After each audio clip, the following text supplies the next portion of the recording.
अब देखिए हमारा टॉपिक है सबसे बेसिक लैटिट्यूड और लॉन्गिट्यूड। ठीक है, महेश बनवाल का सुनो, इंग्लिश मीडियम के ले जाओ इसको, पेज को है ना, लैटिट्यूड लॉन्गिट्यूड, ये अभी कम से कम एक पेज डाल दो, ठीक है ना, एक पेज फर्स्ट पेज डालो, ये सामने वाला केवल, और ठीक है ग्रुप में, हाँ ग्रुप में डाल दो, हर एक पेज मुझे निकाल के दे देना। ये देखिए पृथ्वी पर ग्लोब हमारा मॉडल है, ठीक है। ये जो हम शुरू कर रहे हैं, जो आज जो बच्चे हैं हाथ उठा दीजिए, कौन कौन है, एक को, और जब उधर जो न्यू स्टूडेंट आए वहाँ पर 2 लड़के, उसको दे दो खुशी के पास, उधर पीछे गर्ल्स में,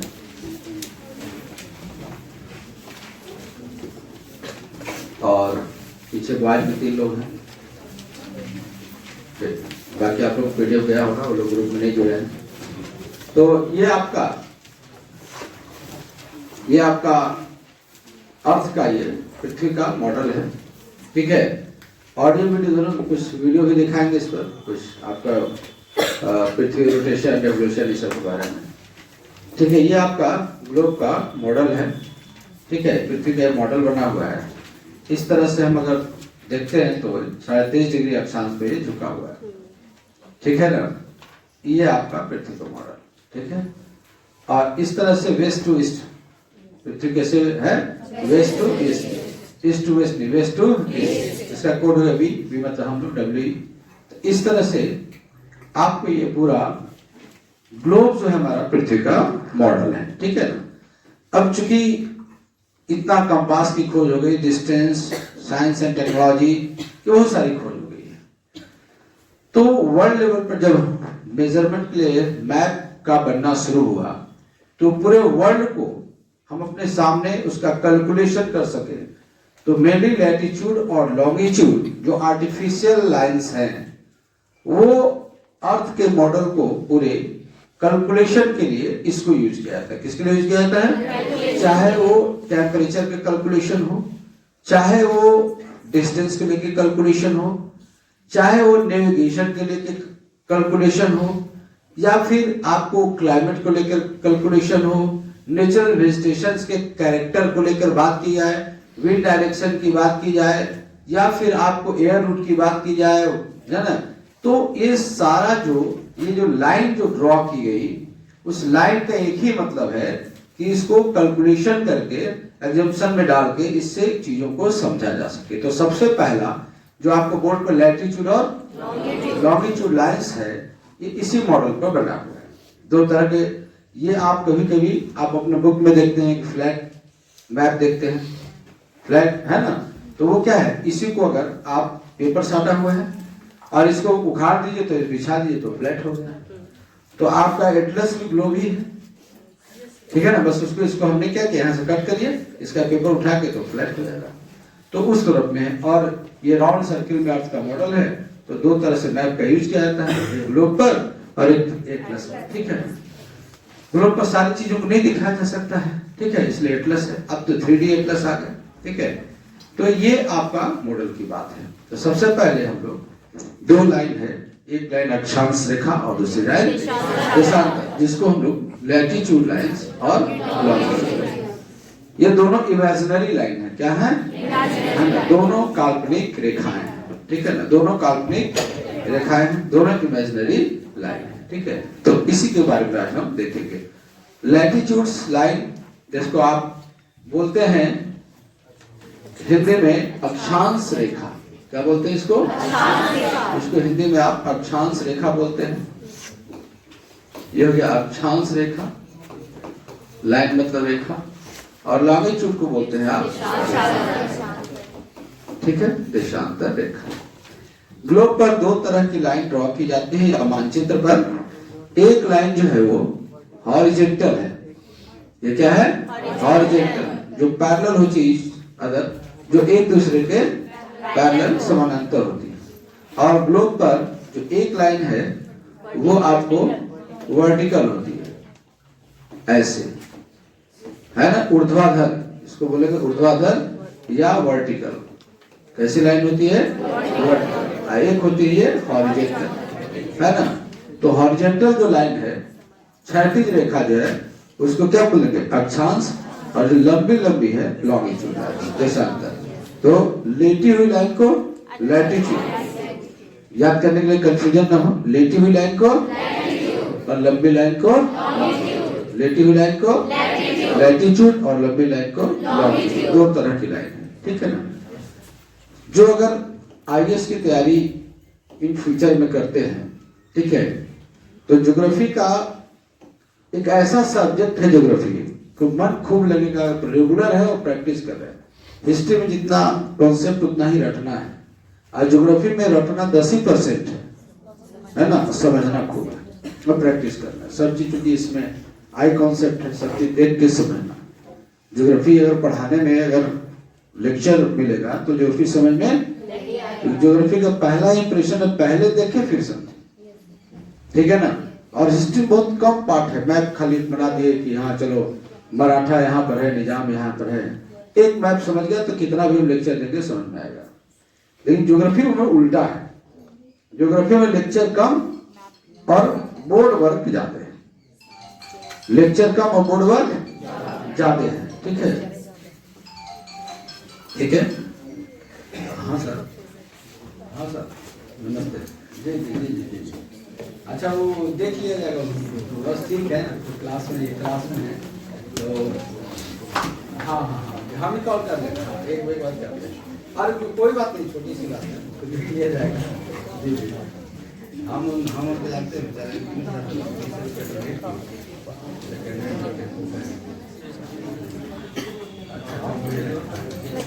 हाँ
तो ये लैटिट्यूड और लॉन्गिट्यूड, तो ये हो गया आपका अक्षांश के साथ। अब आइए इसको ग्लोब पर, ठीक है?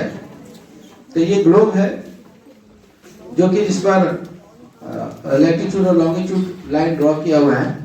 लैटिट्यूड लाइन की सबसे बड़ी जो विशेषता होती है वो लेटी हुई लाइन होती है।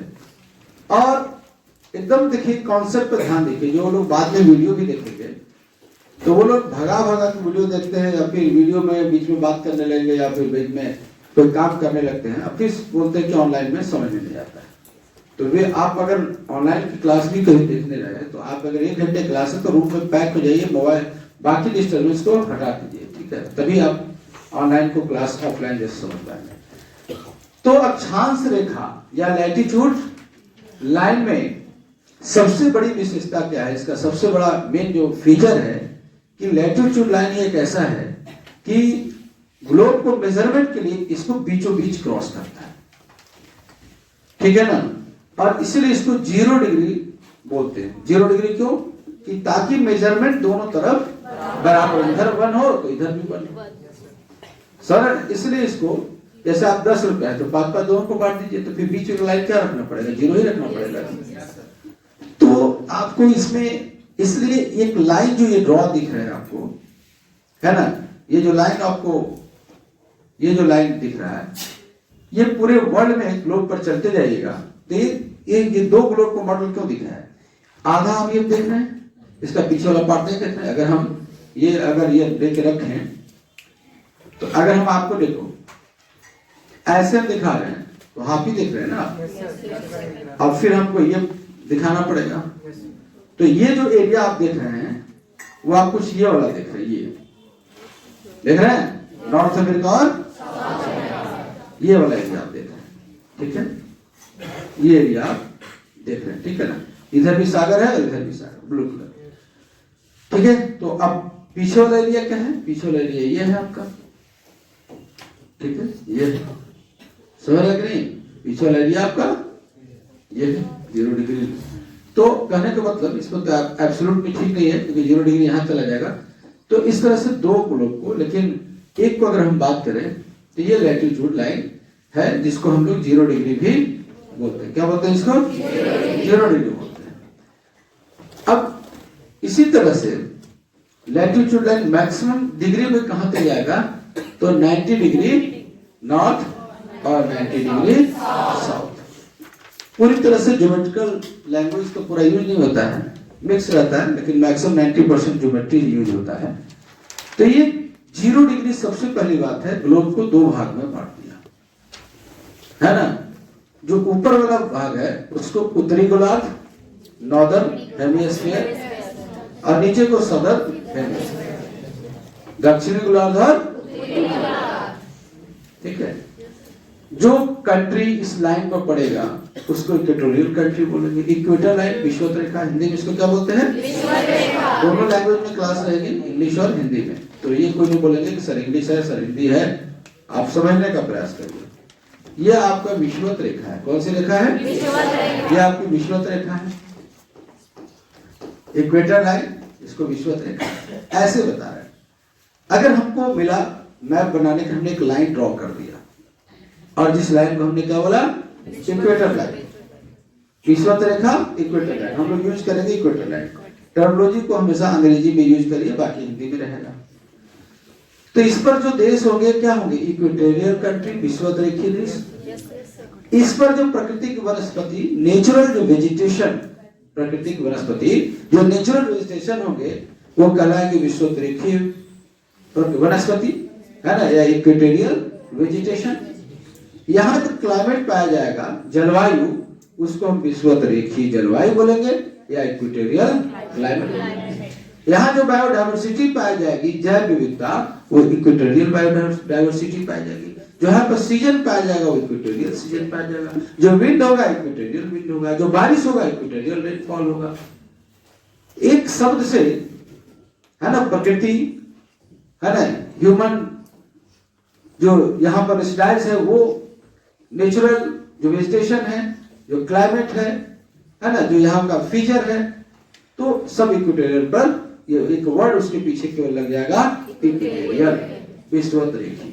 विषुवत रेखीय प्रदेश, विषुवत रेखीय जलवायु, विषुवत रेखीय वनस्पति, विषुवत रेखीय नेचुरल वेजिटेशन, विषुवत रेखीय आपको मानव संसाधन, विषुवत रेखीय प्रजाति, विषुवत रेखीय ट्राइब्स, सब मिलेगा विषुवत रेखा। मानसून, विषुवत रेखीय मानसून, विषुवत रेखीय बारिश, हर चीज।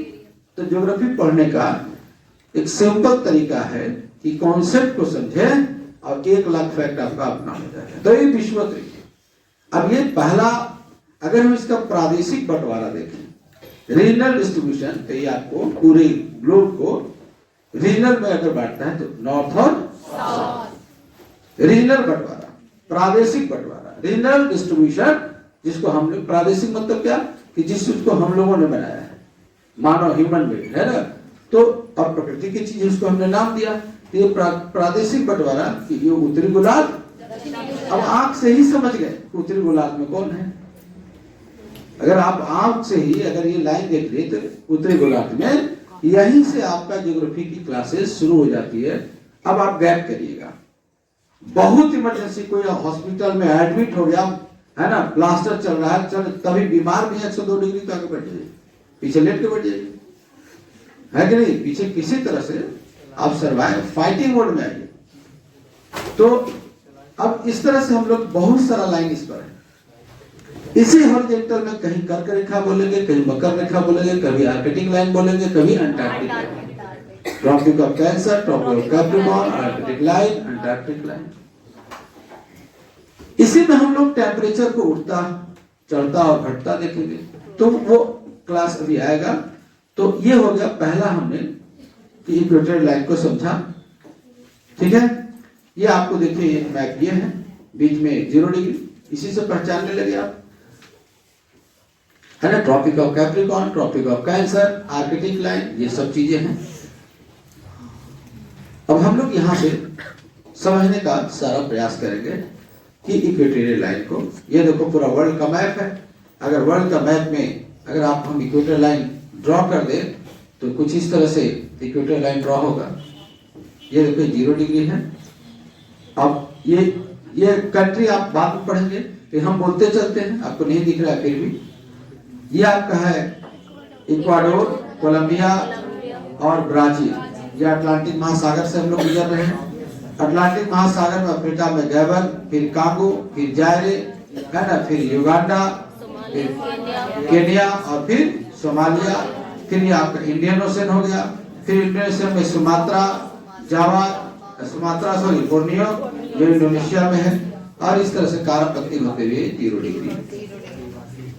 अब आपको देखने से कितना बढ़िया नॉलेज होता है कि आप कुछ नहीं पढ़ रहे हैं, इसको हम पढ़ा कर दिए, ठीक है। आप अगर इसको देख रहे हैं, पूरा ऊपर वाला नजर आना चाहिए, और नीचे भी नजर आ ही ना है, नीचे तक पूरा ले लीजिए, ठीक है ना। ये साल लास्ट में कितना बढ़िया है। अगर आप देख के पढ़ते हैं तो क्वेश्चन पेपर में हिस्ट्री रिकॉल करना पड़ता है, ज्योग्राफी में समझ के आंसर दीजिएगा 100%। इसलिए नेगेटिव मार्किंग में दरोगा हो चाहे कुछ भी हो, कुछ लड़के हमारे पास आते हैं कि सर हमको बिहार पुलिस का एग्जाम देना है, हमको बिहार पुलिस का बैच चाहिए, समझ रहे ना। तो हम कहते तुम बीपीएससी का पीटी बैच करो। नहीं सर, हमको तो बिहार पुलिस करना है। इसका मतलब ये है कि जो बीपीएससी वाले बच्चे पढ़ रहे हैं, जिनका हाइट है, लंबाई, वो बिहार पुलिस नहीं भरेंगे। आपके अनुसार तो ही हुआ। तो आप बिहार पुलिस का लेवल पढ़े तो घटिया लेवल हो गया पहले ही, समझ रहे नहीं। आप लेवल क्या किया, हमको खाली बिहार पुलिस पढ़ना, हमको बीपीएससी नहीं पढ़ना। आपने क्या किया, अपना कटिंग कर दिया। अब एक लड़का बिहार पुलिस, जैसे हमारे यहाँ कई लड़कियां बीपीएससी की तैयारी करें, नौकरी आज के युग में मिडिल क्लास फैमिली में लोग 8,000 10,000 में प्राइवेट नौकरी स्कूल में पढ़ा रहे हैं, तो बिहार पुलिस में तो 40,000 रुपये महीना मिल रहा है ना, 35,000। तो उनको लगता है कि हम पैर पर खड़ा जाए, बाकी संसार जीत लेंगे। तो वो बीपीएससी के कर रही हैं, उनको कभी मन नहीं बिहार पुलिस जाना। लेकिन बीपीएससी की कब पीटी निकला, कब फॉर्म भरा और कब रिजल्ट आ गया पता नहीं चला, क्योंकि उनका लेवल ऑलरेडी है।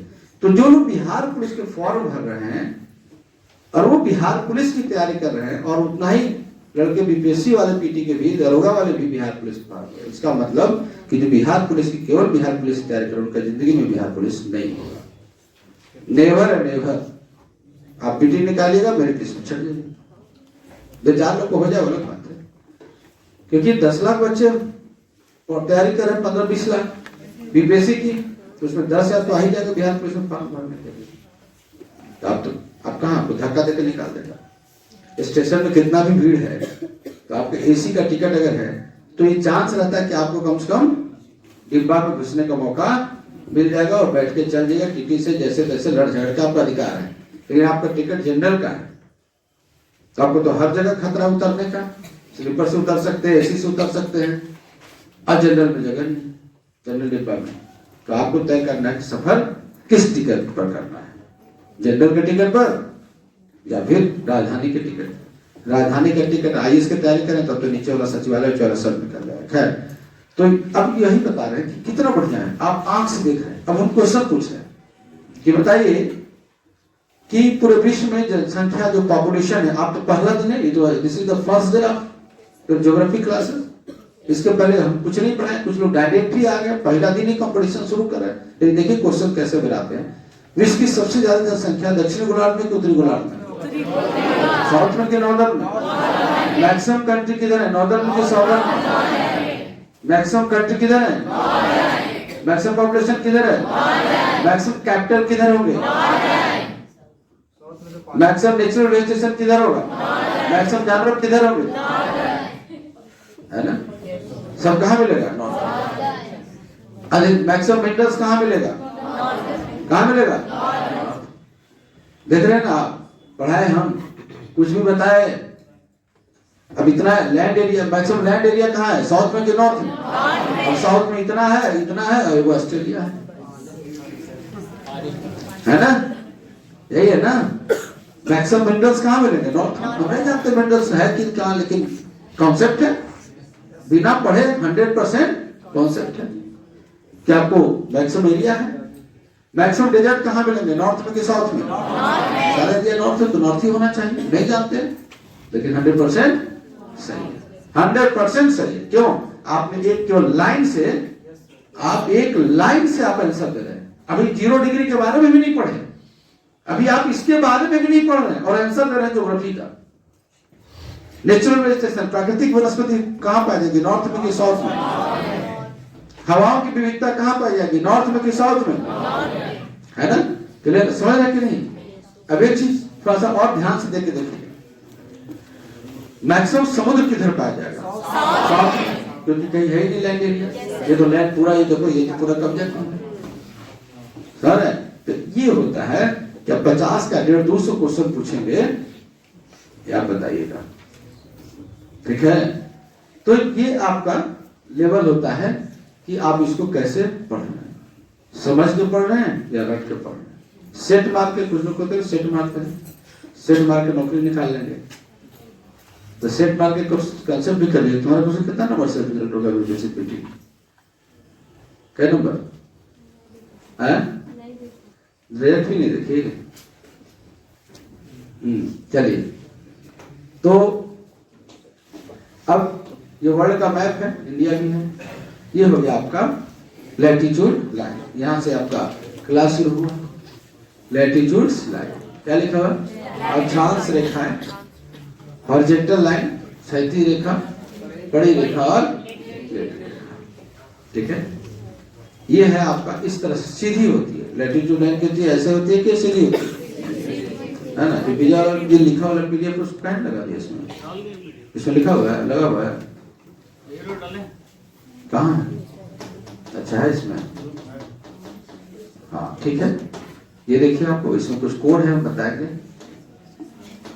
रिटर्न वर्क वाला पीडीएफ नहीं है, वो जो नोट्स है उसका कहाँ पीडीएफ डाला हुआ है?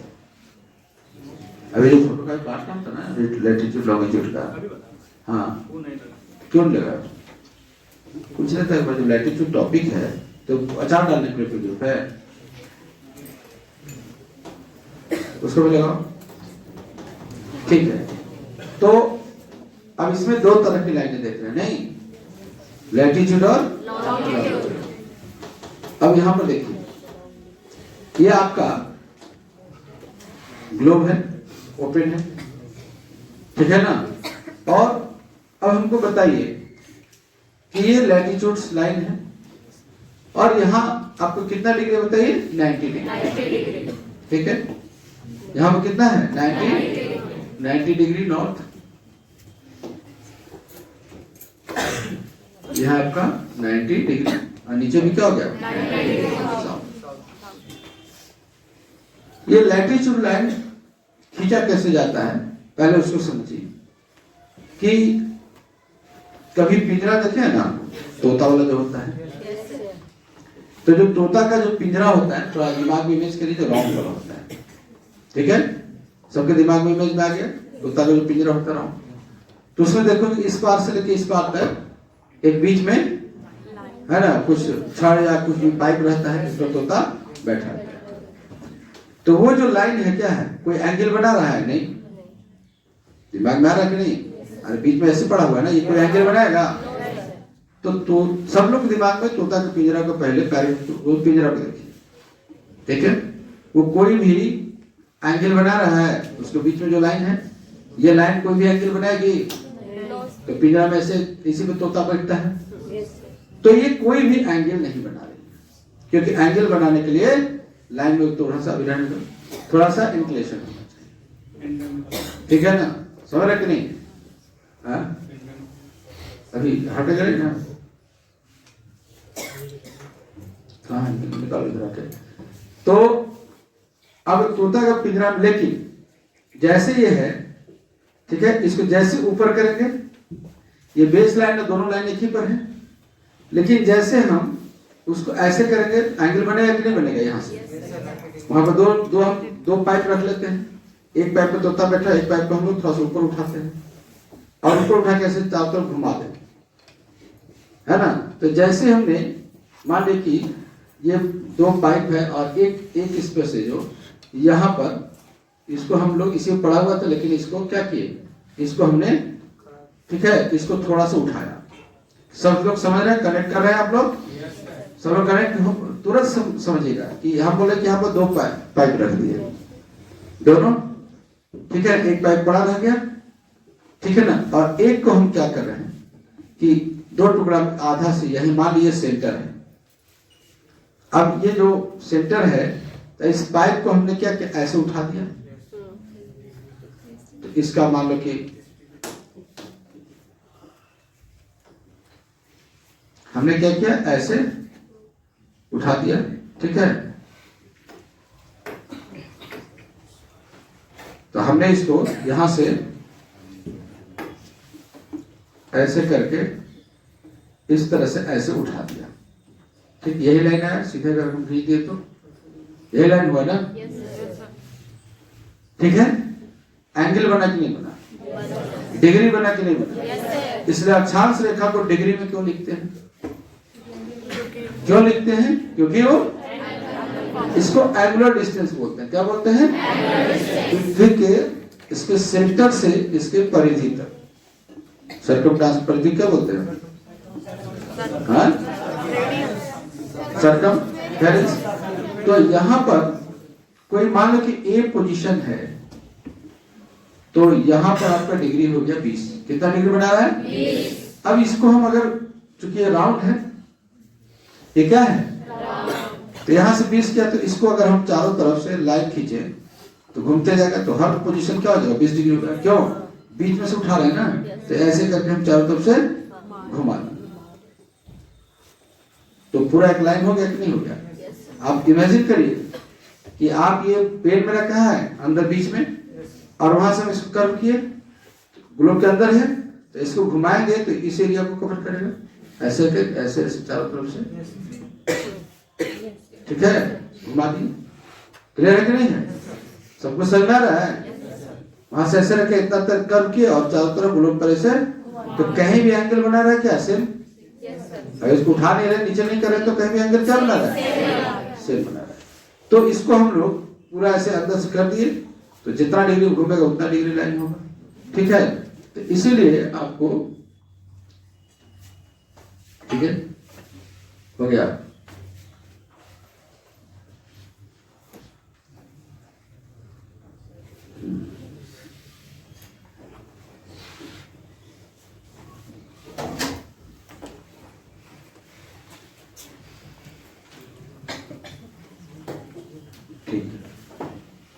ये कुछ पेज है, वो भी आपको छोड़ दो, ये आपको कुछ पेज भी मिलेगा, ठीक है। तो इस पर आपको जो लैटिट्यूड और लॉन्गिट्यूड में जो लिखा हुआ है वो डिटेल आपको मिल जाएगा, लैटिट्यूड्स, ठीक है ना। इंग्लिश और हिंदी दोनों मिल जाएगा, ठीक है। इसमें इंग्लिश वाला नहीं है क्या, तो लोग आधे लाते हैं, पूछो इंग्लिश में है कि नहीं, ठीक है। तो इस तरह से हमने क्या किया, तो इस तरह से लाइन को घुमा दिया, ठीक है। लाइन को क्या किया, लाइन को हमने यहां पर आपको घुमाया। तो सबसे पहले अगर हम मान लो कि कोई वस्तु यहां पर था, ठीक है, और यहां से उसका मेजरमेंट किया, वो अंदर घूमा, तो कुछ ये पूरा एरिया क्या हो जाएगा, बताओ क्या हो जाएगा, क्योंकि अगर ऐसे डिस्टेंस करके हम घुमाएंगे तो आपको क्या होगा, सीधी रेखा ही होगा। देखो इतना आप देख रहे हैं, इसको बहुत बड़ा रहे, घर से बड़ा पूरा उचाल दिखेगा, सीधी दिखेगा ना। वो इतना कर्व कर रहा है, धीरे धीरे वो रेखा क्या है, सीधी लगेगी, है तो सर्किल। तो सीधी रेखा भी सर्किल बनाती है कि नहीं बनाती, एक एंगल से अगर वो मूव कर रही है तो क्या होगा, आप स्टीयरिंग फिक्स कर दीजिए चक्का को कर्व करके, और अगर फिक्स कर दिए 1 इंच भी इधर उधर वो चक्का नहीं, उसी को घूमते रह जाएगा। जैसे कोल्हू का बैल देखे हो ना, उसका गला में बांधा रहता है, तो उसी पर घुमा, वो भी तो सीधा ही जा रहा है, लेकिन उसका पाथ क्या है, कर्व, तो फिर समझने के लिए हम लोग इसको क्या हुआ स्ट्रेट में ड्रॉ करते हैं, यानी कि प्रत्येक लैटिट्यूड लाइन 0 डिग्री रखो, चूंकि राउंड सरफेस पर है, यानी कि each and every latitude line makes a circle. क्या बना रहा है? अब अंदर से 20 डिग्री वाला घुमाए तो भी ऐसे करके घूम जाए, 30 डिग्री वाला ऐसे 10 डिग्री वाला ऐसे घुमाए तो भी आपको सर्किल।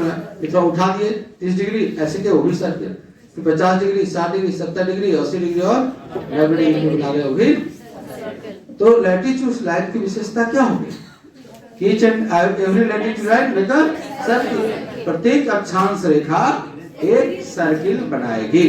तो इसमें सबसे बीच वाला सर्किल सबसे बड़ा होगा कि सबसे ऊपर वाला सर्किल? यानी कि अगर सबसे बड़ा सर्किल कोई होगा तो ग्लोब पर कौन होगा? तो 0 डिग्री लाइन भी बोल सकते हैं, 0 डिग्री सर्किल भी बोल सकते हैं, और 0 डिग्री का एक नाम क्या है? Equator line. इक्वेटर लाइन भी बोल सकते हैं और इक्वेटोरियल सर्किल भी बोल सकते हैं। तो ग्लोब पर सबसे लार्जेस्ट सर्किल कौन होगा? Equator line. इक्वेटोरियल सर्किल सबसे लार्जेस्ट सर्किल कौन होगा? 0 डिग्री। सबसे कम इसका वैल्यू सबसे कम अंक में है और सबसे बड़ा है 0। और सबसे छोटा सर्किल कौन होगा? Point is also an example of the circle. Point भी क्या होता है? सर्किल। इसलिए कॉन्सेप्ट ब्रह्मांड के सभी चीजें सर्किल में पाई जाती है। आप गोली में फायर करते हैं ना, तो जब तक उसमें फोर्स रहता है तभी तक वो स्ट्रेट जाता है, एक गिरते समय वो क्या करता है? सेमी सर्किल ही बनाता है। इसलिए प्लैनेट में जितने चीजें हैं ग्रेविटेशनल फोर्स के चलते, अंतरिक्ष में सेलेस्टियल जितने बड़ी हैं सब एक दूसरे से ग्रेविटेशनल फोर्स से बंधे होते हैं, और उनका सब में ग्रेविटेशनल फोर्स है, और एक निश्चित डिस्टेंस पर वो रुके होते हैं, रुके नहीं होते हैं। वो क्या होते हैं? उस निश्चित डिस्टेंस पर इतनी तेज गति से मूव कर रहे हैं एक दूसरे को कि मूवमेंट में क्या होता है? फोर्स पैदा होता है। तो जितनी ताकत से उनको कोई चीज ग्रेविटेशनल फोर्स अपना खींच रही है, उतनी ही ताकत लाकर सर्किल बनाते हुए बाहर जाने की कोशिश करते हैं। तो दोनों को जहां पर बराबर हो जाता है तो न वो अंदर आ पाते हैं न वो बाहर जा पाते हैं। इसलिए एक सर्टेन पाथ में वो सर्किल बना के क्या कर रहे हैं? ब्रह्मांड में घूम रहे हैं। क्लियर है? तो ये आपको इस पर अभी रहने दीजिए। ये क्या आपको बना बताइए? ये सर्किल। तो पहला कॉन्सेप्ट कि लैटिट्यूड लाइन क्या बनाती है? लैटिट्यूड लाइन क्या बनाती है? लैटिट्यूड लाइन क्या बनाती है? लैटिट्यूड लाइन क्या बनाती है? सर्किल। ठीक है। Each and every latitude line make a circle. कोई कंफ्यूजन है बताइए? सबसे बड़ी सर्किल कौन होगा? सबसे बड़ी सर्किल कौन होगा? है ना? 0 डिग्री क्या क्या बोलते हैं? इक्वेटोरियल लाइन, विषुवत रेखा 0 डिग्री है ना, और एक और बोलते हैं भूमध्य रेखा। क्या बोलते हैं? हिंदी में भूमध्य रेखा और विषुवत रेखा और 0 डिग्री अक्षांश रेखा, इंग्लिश में इक्वेटोरियल लाइन है ना, और 0 डिग्री लाइन। कोई दिक्कत है बताइए? अब इसके आगे हम देखते हैं लैटिट्यूड लाइन।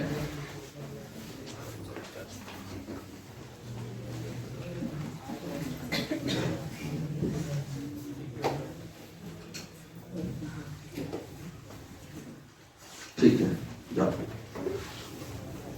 अब हम इसको यहां पर आपका जो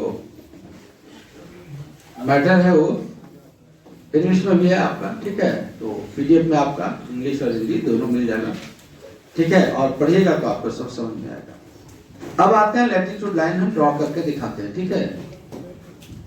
तो ये सब लैटिट्यूड लाइन को एग्जांपल है, जब सब समझ में आएगा तो सारा आपको पीडीएफ अपने आप समझ में आएगा, ठीक है। अभी मजा आएगा बहुत ज्योग्राफी पढ़ने में। मैपिंग में पहले कराऊंगा, ठीक है ना। ये था आपका। तो ग्लोब पर क्या हुआ कि अब 90 डिग्री है, ठीक है ना। और हम लोगों ने ऑन एन एवरेज जो ग्लोब पर हमने खींचा 0 डिग्री लाइन, और हम अब चूंकि 90 तक है, यहां तक कितना है? यहां तक 90। तो हम लोगों ने पैमाना बनाया, स्केल बनाया कि कितना डिस्टेंस में हम लोग खींचा जाए। तो हम लोग को हुआ कि 1-1 डिग्री ठीक है, कितना है? 1-1 डिग्री पर लाइन ठीक है। फिर हम बताएंगे डिग्री, मिनट और अक्षांश डिग्री, मिनट और सेकंड क्यों होता है। अभी हम लोग डिग्री के बारे में बात करते हैं, एक एक डिग्री पर।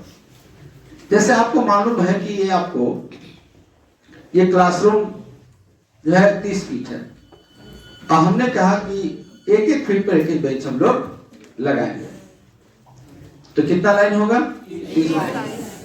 तो 30 मालूम था ना, ठीक है।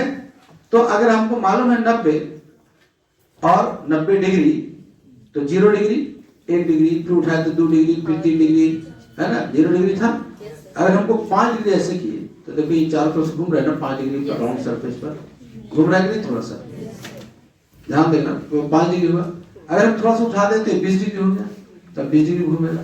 40-60 डिग्री उठा दिए तो ये लाइन सीधे 60 डिग्री पर घूमेगा।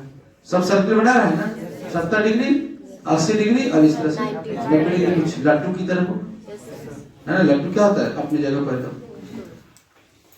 तो अब एक एक डिग्री पर बात हुई, हम लोग एक एक डिग्री पर खींचते हैं।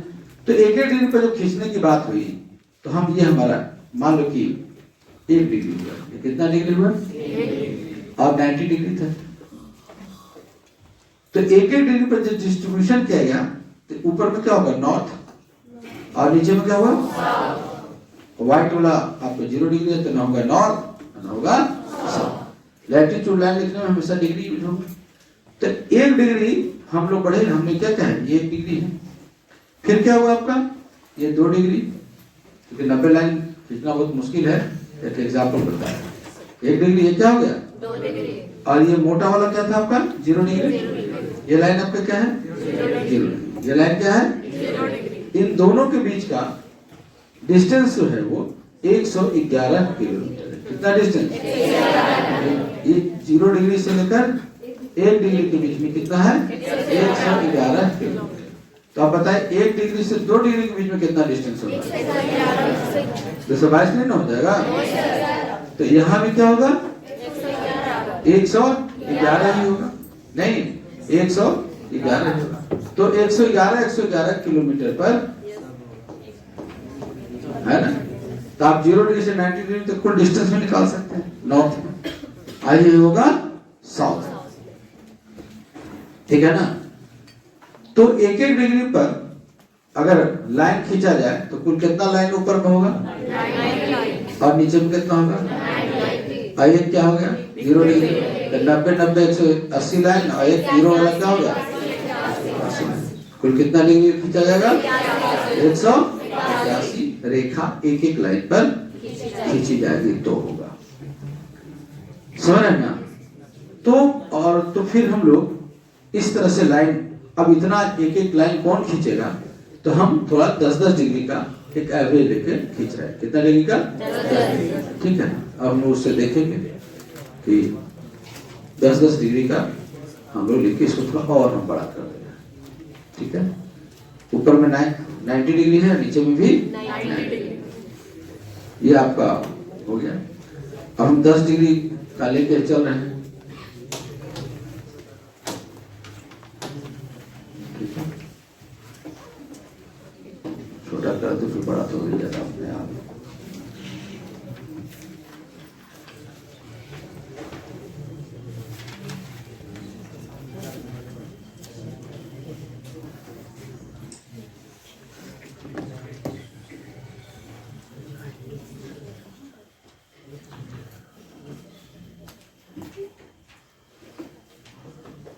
पचास, 60, 70, 80, 90 हो गया ना। 10, 20, 30, 40, 50, 60, 70, 80, 90 यहाँ लिख लेते हैं। 10, 20, 30, 40, 50, 60, 70, 80, और आपका यहाँ हो गया 90।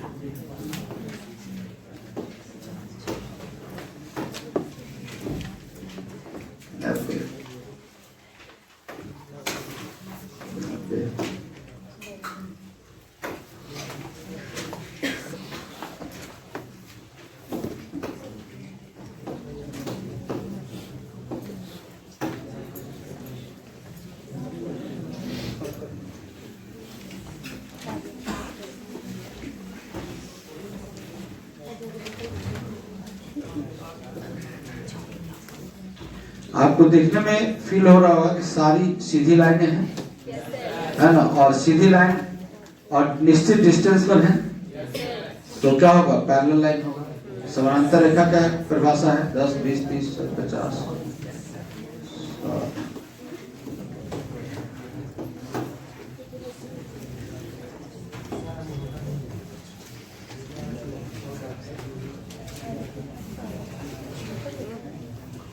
ठीक है, तो अक्षांश रेखा आप जो देख रहे हैं, ठीक है, 10 डिग्री 20 डिग्री के डिफरेंस पर, तो आपको ये 10 डिग्री यहाँ 20, 30, 40, 50, 60, 70, 80 और 90। अब आपको आराम से ये 10 डिग्री को लिखना पड़ेगा 10 डिग्री नॉर्थ। क्या लिखना पड़ेगा? क्योंकि 90 डिग्री और नॉर्थ लिखना पड़ेगा। यहां भी आपको लिखना 10 डिग्री साउथ, तो सब में 90 डिग्री आपको साउथ। ठीक है, तो ये जो अभी हम लोगों ने यहां पर बनाया, तो हम लोग ये देख रहे हैं इसमें कि ये सारी पैरेलल लाइन है। सारे क्या है? एक दूसरे के पैरेलल है। तो लैटिट्यूड्स लाइन क्या हुआ? 40 डिग्री और 50 डिग्री का 40 और 50 नहीं लिखा हुआ है। 40 और 50 तो है ही।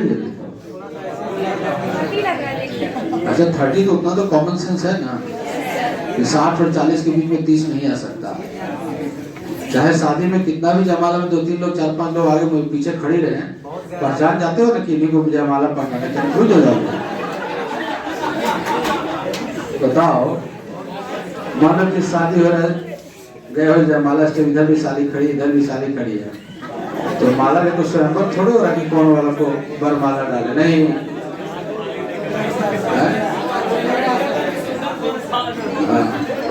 ठीक है,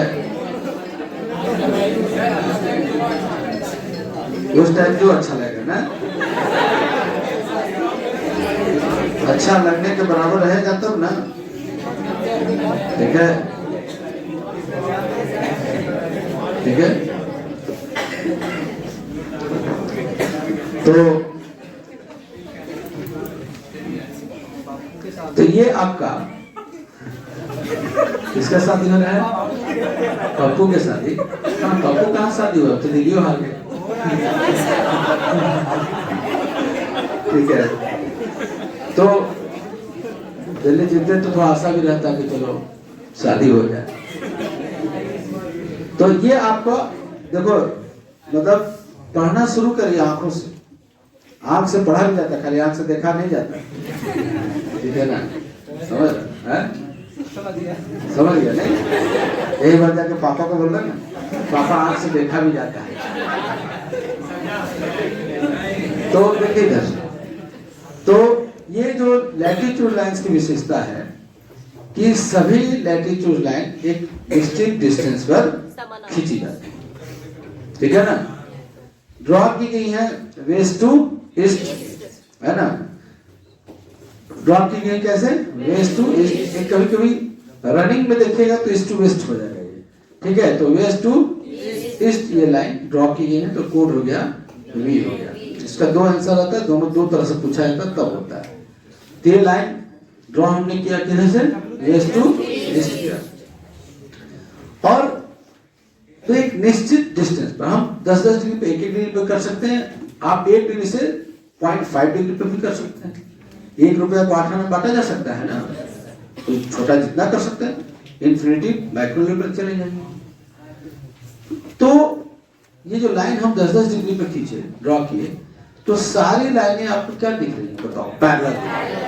तो लैटिट्यूड लाइन की पहली विशेषता क्या होता है कि सीधी होती है। दूसरी क्या है कि एक दूसरे के कहीं भी 80 डिग्री यहाँ उठा लो, 60 डिग्री यहाँ उठा लो, है ना। ट्रेन की चाहे जितनी लाइनें बीच जाओ, सब क्या होगी? पैरेलल।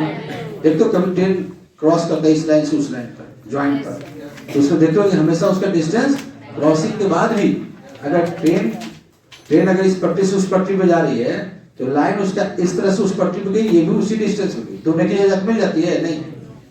तो क्या होता है कि चक्का तो फिक्स है, इसलिए ट्रेन की लाइनें क्या होती है 1 सेंटीमीटर भी वो डिस्टेंस। तो ये सभी पैरेलल है, नदर है सदर है। आपको पढ़ने के लिए जैसे जैसे ऊपर जाइएगा तो नंबर बढ़ रहा है 20, 30, 40, 50। तो किताबों में लैंग्वेज आएगा higher and lower, higher and lower. तो 10, 20 दिन तो हायर लैटिट्यूड है। क्या होगा ये? तो सबसे हायर लैटिट्यूड लाइन कौन होगा? 90 डिग्री। और सबसे लोअर लैटिट्यूड लाइन कौन होगा? 0 डिग्री। तब मूव करेंगे लोअर टू हायर। तो जब लोअर टू हायर करेंगे तो दोनों हेमिस्फीयर में तो इक्वेटर लाइन टुवर्ड्स हो जाएगा पोल। इक्वेटर लाइन टुवर्ड्स पोल मतलब विषुवत रेखा से ध्रुवों की तरफ, विषुवत रेखा से उत्तरी ध्रुव और नीचे दक्षिण ध्रुव, नॉर्थ पोल साउथ पोल। तो जब भी हम अगर लोअर लैटिट्यूड से क्या होगा, हमें इक्वेटर लाइन है और इधर आपको मान लो नॉर्थ पोल, इधर आपको साउथ पोल। तो जब भी हम तो ये 0 डिग्री हो गया। जब भी हम आगे बढ़ेंगे पोल की तरफ तो क्या होगा? लैटिट्यूड की डिग्री क्या होगा? हायर हो जाएगा। क्या होगा? ये 0 डिग्री 10, 20, 30, 40, 50, 60, 70, 80, 90 इन हो गया। इसी को राउंड फॉर्म में। तो ये आपका तो सबसे जब पोल के तरफ से 90, 80 है ना, 70, 60, 50, 40, 30, 20, 10, 0 क्लियर है। तो जब अगर बोलेंगे कि हम चल रहे हैं हायर लैटिट्यूड से लोअर लैटिट्यूड, मतलब क्या हुआ? पोल से नीचे आ रहे हैं। और जब हम बोलेंगे लोअर लैटिट्यूड से कहां मूव कर रहे हैं? हायर लैटिट्यूड, मतलब 0 डिग्री से हम टेंशन में समझ रहे हो? दिक्कत हो रहा है क्या? वहां आपको तेरम टेंशन में हो, तुम वैसे तेरे को टेरम लग रहा है कि बस आज इतना ज्योग्राफी समझ जाएंगे, एकदम घुसिए जाएंगे इसमें। हटो ग्लोब तो फालो इसी में बैठ के देखेंगे कहाँ है तो 0 डिग्री तुम्हें खाओ। तो ये लाइन क्या है? इमेजिनरी लाइन है। ये क्या है? ये काल्पनिक रेखा है। लैटिट्यूड लाइन के पृथ्वी पर है ना, बोला सर हम रांची तक चले गए, कहीं मिला ही नहीं, खींचा हुआ 111 किलोमीटर में। ये कहीं खींचा हुआ नहीं है, हम लोगों ने इसमें, ठीक है। तो ये क्या हुआ कि सभी लैटिट्यूड लाइन क्या है? पैरेलल। क्या है? पहली समानांतर है ना। जैसे से हायर लैटिट्यूड लाइन जाएंगे तो हम पोल के नजदीक पहुंचते जाएंगे और हायर लैटिट्यूड से लोअर लैटिट्यूड पाएंगे हम इक्वेटर लाइन के नजदीक पहुंचते जाएंगे। अब यहाँ पर बड़े ध्यान से देखिएगा कि जैसे से हम लोअर लैटिट्यूड लाइन से हायर की तरफ जा रहे हैं, लैटिट्यूड लाइन की लंबाई क्या हो रही है? बढ़ रही है कि घट रही है? दिख रहा है ना कि जितना बड़ा ये लाइन उतना बड़ा ये लाइन है क्या? जितना बड़ा ये लाइन उतना बड़ा ये लाइन है 70 डिग्री। यानी लैंग्वेज क्या कहलाएगा कि जैसे जैसे हम लोअर लैटिट्यूड से हायर लैटिट्यूड की तरफ जाएंगे, लैटिट्यूड की लाइन क्या होगी? डिक्रीज होते जाएगी, छोटी होते जाएगी। और जैसे सब हायर लैटिट्यूड से लोअर लैटिट्यूड की तरफ आएंगे वैसे वैसे लाइन क्या होगी? तो बताओ 60 डिग्री लैटिट्यूड लाइन की लाइन बड़ा होगा कि 20 डिग्री लैटिट्यूड लाइन? पहले 60 डिग्री 70 डिग्री पर ज्यादा एरिया कवर करेगा ज्योग्राफी में कि आपको 10 डिग्री पर ज्यादा एरिया कवर? समझ रहे कि नहीं आप? यहाँ स्पीड कम रहेगा पृथ्वी का घूमने का, और सबसे ज्यादा स्पीड कहाँ पा जाएगा? एक चक्कर मारने में। अगर आपको यहीं पे से घूमना है तो ऐसे में घूम लीजिए, और उतना ही टाइम में। अगर इसलिए कोढ़िया बैल होता है ना, कौन कौन इसमें हाथ उठाओ तो वो क्या करता है? उसको जो कोल्हू होता है तो पुराने जमाने में तो सबसे बेचारा दुबला पतला या बुजुर्ग बैल होता है, उसको खूंटा के एकदम नजदीक बांध, वो ऐसे करके आग घूम गया है ना। और जो तेज बैल रहता है उसको कहाँ जाता है? किनारे रखा, और वो पूरा एकदम दौड़ रहा है, ठीक है ना। तो जब आदमी को कोई कहता है हम घर में बहुत काम करते हैं, तो इसका मतलब क्या हुआ?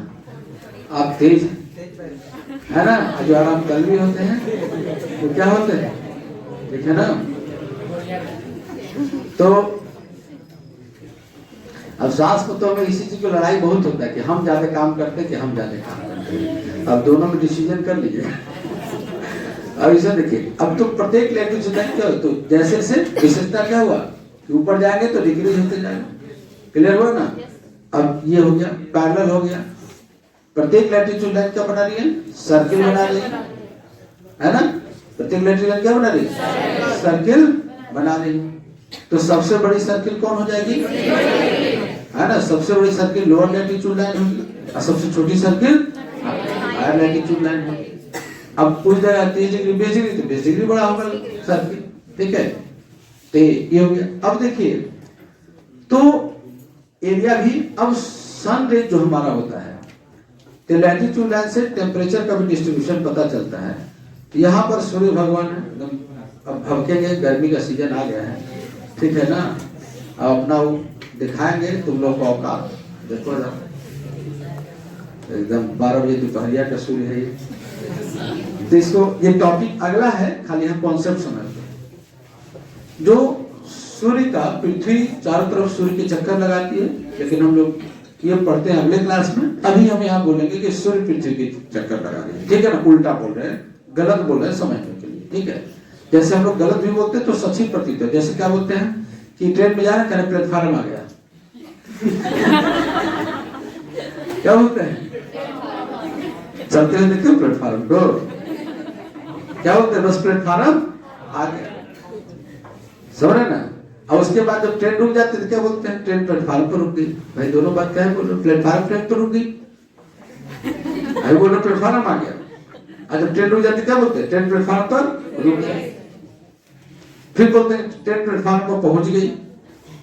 अब उलट देते हैं बात अपने सुविधा के अनुसार, अब दोनों बात सकते हैं। ट्रेन भी प्लेटफार्म पहुंच गई, और जब इन करता तो क्या बोलते हैं? प्लेटफार्म आ गया। दोनों सत्य है ना? समझने का, बोलने का तरीका है, लेकिन सत्य तो एक ही होगा कि प्लेटफार्म नहीं है बल्कि ट्रेन प्लेटफार्म पर आ गई। लेकिन चूंकि समझा जा सकता है उसको शुरू में, तो कोई डिस्प्यूट नहीं होता है।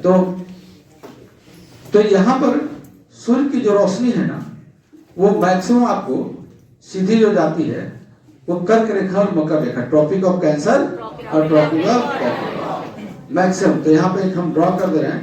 अब 30 डिग्री भी जोते हैं हम, 23.5 डिग्री, 23.5 डिग्री कौन सा रेखा होगी?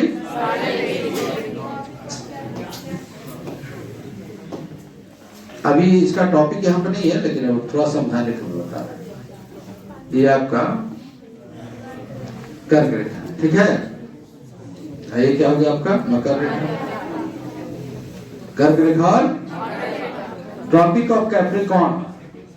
इसको हम लोग, इसको डिजिट में लिखेंगे 23.5 डिग्री साउथ, मतलब 23 और 24 डिग्री के बीच में क्या हो गया? 23.5 डिग्री। 23 और 24 आधा कर लिए, 111 किलोमीटर की जगह हम लोग उसको आधा पर काट लिए। ध्यान देना इधर। तो ये हो गया ट्रॉपिक ऑफ कैंसर, ये हो गया 23.5 डिग्री नॉर्थ। और इस लाइन को हम लोग आगे ड्रॉ कर ले रहे हैं, ठीक? और इस लाइन को भी ड्रॉ कर रहे हैं। सूर्य भगवान का जो मूवमेंट होता है, ठीक है, जो सूर्य का मूवमेंट होता है, ठीक है ना, वो इसी बीच से होता है, ठीक है? यहां से लेके वो कर्क रेखा तक और यहां से लेके वो। अब टेम्परेचर की बात है, जाड़ा में भी बीता है, अलाव जलता है, तो नजदीक जितना बैठेगा उतना ही, उसका एक रेडियस है, आग जल रहा है तो उसका एक रेडियस है, और जो थोड़ा दूर बैठेगा तो गर्मी कमते रहेगी। तो निश्चित रूप से ये सूर्य का मूवमेंट है, ठीक इससे ऊपर सूर्य नहीं जा रहा है। ध्यान समझिएगा, एकदम आग जल रहा है, हम जितना डिस्टेंस पर रहेंगे उतना ही हमको ठंडक। तो अलाव यहाँ रखा हुआ है, तो समझ रहे ना? तो हम यहाँ पर क्लोज हैं, ध्यान से समझना सब, तो गर्मी ज्यादा लग रही है, ठीक? तो अगर हम खुद हट जाए तो यहाँ पर हमें गर्मी कम लगेगी, लेकिन अगर वो चूल्हा उठा के फिर यहाँ रख दिया जाए तो यहाँ रख दिया तो गर्मी हमको ज्यादा लगेगी, और उधर जो बैठे उनको कम लगेगी। और फिर चूल्हा उठा के फिर इधर रख दिया जाए तो इधर वाले को गर्मी, उधर वाले को, तो दो तरीके से बढ़ा। एक चूल्हा के उठा के इधर और इधर रख दिया, या फिर हम चले गए आगे। तो उसी तरह से बताइए कि सूर्य का जो पोजीशन होता है, स्टेशन मास्टर याद रखिएगा, ठीक है ना, सितंबर और मार्च, ठीक है ना। तो मार्च और सितंबर में जो सूर्य होता है ठीक इक्वेटर लाइन के कहाँ होता है? सामने। क्यों सामने होता है? एक बार ऊपर जाने समय, एक बार ऊपर गया तब सामने था, और ऊपर से लौट के नीचे आया तब सामने। जैसे हम अगर हम वहां जाना है, हमको यहाँ से चलना चालू करना है, तो एक बार हम ये इक्वेटर लाइन पे आ गए, फिर एक बार हमको एक साल राउंड मारना है, यहाँ आ गए, देखिए अभी कंप्लीट तो हुआ नहीं, फिर यहाँ से हम यहाँ आए, तो फिर यहाँ रुक गए, फिर इधर आ गए, ठीक। तो जब हम इक्वेटर लाइन से, उधर साउथ है इधर, तो जब हम इक्वेटर लाइन से हम साउथ जा रहे हैं, तो जैसे जैसे साउथ जा रहे हैं, ठीक है, जब हम इक्वेटर लाइन पे हैं तो सूर्य की रोशनी यहाँ और यहाँ बराबर है। अब हम जैसे जैसे समझना, ये बेच दे रहे हो ना, तो यहाँ पर हम जैसे जैसे जा रहे हैं, यहाँ पर एब्सोल्यूट पोजीशन हो गया, तो यहाँ पर गर्मी और यहाँ पर दोनों बढ़ गया। लेकिन हम जैसे जैसे बढ़ेंगे तो गर्मी वाला एरिया क्या होगा? आगे बढ़ते जाएगा, यहाँ बढ़ते जाएंगे, यहाँ बढ़ते जाएंगे, आइए हम पहुंच गए टॉपिक ऑफ कैंसर, कर्क रेखा या मकर रेखा, तो गर्मी वाला 66 और आगे तक चल रहा है, और उधर वाला क्या होगा? घसकते आएगा। तो जाड़ा गर्मी का मौसम होता है ना, इसका मतलब सूर्य अब गर्मी बढ़ रही है तो क्या हो रहा है? सन हमारे तरफ है ना, तो अभी मार्च तक गर्मी बढ़ने लगती है। तो इस तरह से, यानी कि जब अब एक एब्सोल्यूट इधर जल्दी जाएगा ही नहीं, तो नॉर्मल पोजीशन में हम क्या देखेंगे कि जैसे जैसे हम लोअर लैटिट्यूड से हायर लैटिट्यूड की तरफ जाएंगे, तापमान डिक्रीज होता जाएगा, टेम्परेचर क्या होगा? एब्सोल्यूट पोजीशन, मतलब सूर्य यहाँ रुका हुआ है, सूर्य क्या है? एब्सोल्यूट पोजीशन ही होगा, ठीक है ना। और आते जाने में भी सूर्य का ये वाला एरिया काफी दिन तक सूर्य इस एरिया में है। तो जैसे जैसे हम 0 डिग्री से पोल की तरफ जाएंगे दोनों गोलार्धों में, वैसे वैसे तापमान क्या होगा? डिक्रीज होगा। तो यहां तक भी सूर्य गया ना, तो यहीं तक गर्मी बढ़ती है। इधर इसीलिए ध्रुवों पर सालों भर बर्फ जमा, ध्रुवों पर क्या होता है? सालों भर बर्फ जमा रहता है। क्लियर हुआ? क्यों? उसका कारण कि सूर्य ट्रॉपिक का कैंसर से आगे नहीं है, तिरछी रोशनी पहुंचती है, यहाँ पर है तो चलो ये एरिया कवर कर लिया, और यहाँ आया तो ये एरिया कवर कर लिया, फिर भी इधर क्या होगा? हमेशा सिर की किरणें क्या जाएंगी? तिरछी जाएंगी। ये टॉपिक ही अलग है टेम्परेचर जोन का। हम थोड़ा सा बता रहे हैं कि लैटिट्यूड लाइन की विशेषता बता रहे हैं ना, हम टेम्परेचर जोन बता रहे हैं। हम केवल तो वो टॉपिक पढ़ने के बाद ये और भी आपको क्लियर होगा। तो अभी आपने क्या देखा? आपने ये देखा कि जैसे जैसे हम लैटिट्यूड लाइन से पोल की तरफ जाते हैं, वैसे वैसे तापमान घटता है। क्या होगा? कोई दिक्कत किसी को? अरे सूर्य की रोशनी जाएगी, ऐसे भी आर्कटिक ओशन पूरा जमा हुआ है, अंटार्कटिक महाद्वीप पूरा माइनस टेम्परेचर है।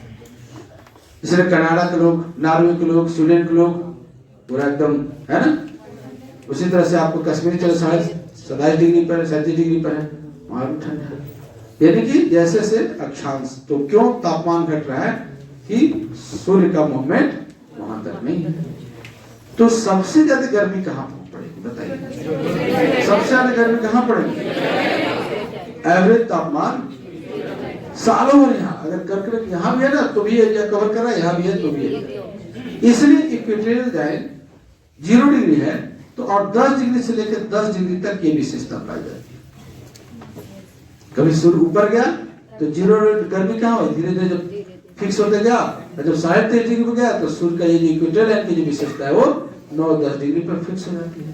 और जो सूर्य मकर रेखा तरफ जा रहा है तो ये इक्वेटोरियल लाइन की विशेषता क्या हुआ? इधर 10 डिग्री तक फिक्स होता है। सौर कन्वर्जेंस जोन होता है। जैसे बताया ना कि हमको यहाँ पर जो चूल्हा है उसको यहीं तक लाना है, यहाँ से आगे हम, तो हम जब यहाँ तक हैं कि ये इक्वेटर लाइन की गर्मी है, अब जैसे हम अब तो ये दोनों तरफ हो गया 10 डिग्री मान लो 10 डिग्री मान रहे हैं बराबर हीट डिस्ट्रीब्यूट हो रहा है। अब हम इधर से जा रहे हैं इक्वेटर लाइन से हट के हम कहाँ गए यहाँ पर सूर्य यहाँ गए तो इक्वेटोरियल और टेम्परेचर कौन सा 10 डिग्री तक आ गया है ना। सूर्य 23 डिग्री तक गया है लेकिन वो 10 डिग्री तक कवर करता है। अब थोड़ा सा इधर भी घसका तो उधर 10 डिग्री वाला इक्वेटर लाइन पर आ गया। अब इधर घसका तो इधर 10 डिग्री टेम्परेचर इक्वेटर थोड़ा सा ये एरिया में क्या होता है गर्मी लगभग ऑन एन एवरेज बराबर बनी रहती है। इसलिए 10 डिग्री नॉर्थ और 10 डिग्री साउथ का कैरेक्टर वही होता है जो इक्वेटर लाइन वही कैरेक्टर यहाँ यहाँ यहाँ यहाँ यहाँ। इसलिए 10 डिग्री नॉर्थ और 10 डिग्री साउथ का एक नाम दिया गया है इक्वेटोरियल जोन। लाइन एक होता है और जोन जोन क्या कहते हैं पुलिस लाइन का जोन है ये कलेक्ट्रेट का जोन है ये विद्यालय का जोन है।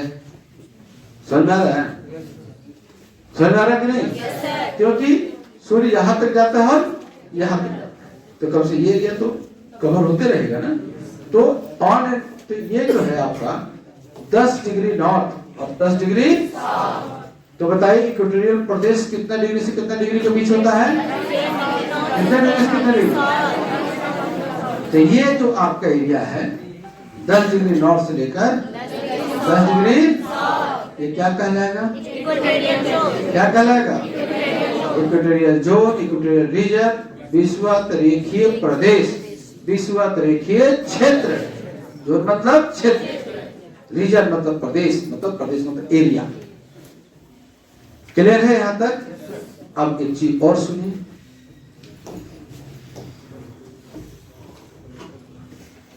अब यहां पर आपने देखा कि ये जो एरिया है इक्वेटोरियल लाइन है इक्वेटोरियल किसका मोबाइल पर उठा लीजिए ठीक है। अब यहां पर असली विशेषता देखो आपको बता रहे हैं ठीक। तो बताइए सबसे एवरेज तापमान क्या बोल रहे हैं टेम्परेचर नहीं एवरेज। तो सबसे एवरेज टेम्परेचर कहां मिलेगा इक्वेटोरियल जोन क्योंकि थोड़ा बहुत टेम्परेचर शिफ्ट होगा एब्सोल्यूट है एकदम यहाँ जब 23 मार्च और है ना 23 मार्च और 23 सितंबर जब शुरू है तो सबसे ज्यादा टेम्परेचर 0 डिग्री पे होगा। बाकी जैसे इसका थोड़ा थोड़ा इसी को इक्वेटोरियल कन्वर्जेंस जोन बोलते हैं। सॉरी इक्वेटोरियल कन्वर्जेंस जोन वही 10 डिग्री से लेकर क्लियर हुआ। अब देखो इस क्षेत्र में सालों भर गर्मी पड़ेगी क्योंकि सूर्य सालों भर अगर आपके सामने आग जला के 24 घंटा छोड़ दिया जाए तो रात दिन का गर्मी पता चलेगा। समझ रहे कि नहीं क्लियर हुआ। तो यहाँ पर क्या होगा सालों भर टेम्परेचर मिल रहा है सूर्य की रेज सीधी मिल रही है सालों भर क्योंकि ज्यादा इक्वेटोरियल लाइन को छोड़ के जा ही नहीं रहा ज्यादा दूर ये ज्यादा दूर इसलिए एवरेज टेम्परेचर सालों भर सबसे ज्यादा यही 30 से 32 डिग्री। बाकी जो 40-45 डिग्री है लेकिन कुछ दिन के लिए है ना एवरेज मतलब सालों भर टेम्परेचर और उसको 365 दिन से डिवाइड कर दिए तो सबसे एवरेज टेम्परेचर कहाँ मिलेगा इक्वेटोरियल जोन। तो समझे 30-32 डिग्री हुआ तो जाड़ा आया अरे जाड़ा का मौसम आएगा क्योंकि हमको सूर्य छोड़ के आपको 22 दिसंबर को सूर्य यहाँ होता है मकर रेखा पर 22 दिसंबर को सूर्य कहाँ होता है मकर हाँ भाई इधर पहले सूर्य यहाँ था।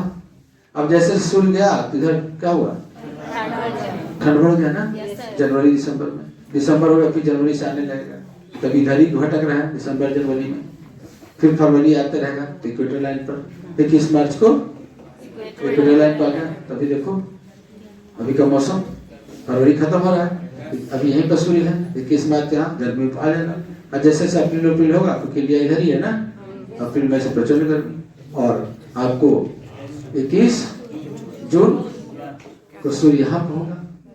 तो मई जून जुलाई का कैसा महीना आप जान ही ना बहुत बढ़िया महीना रहता नहीं खुद घूमने का मन करता 12 बजे स्वेटर पहन के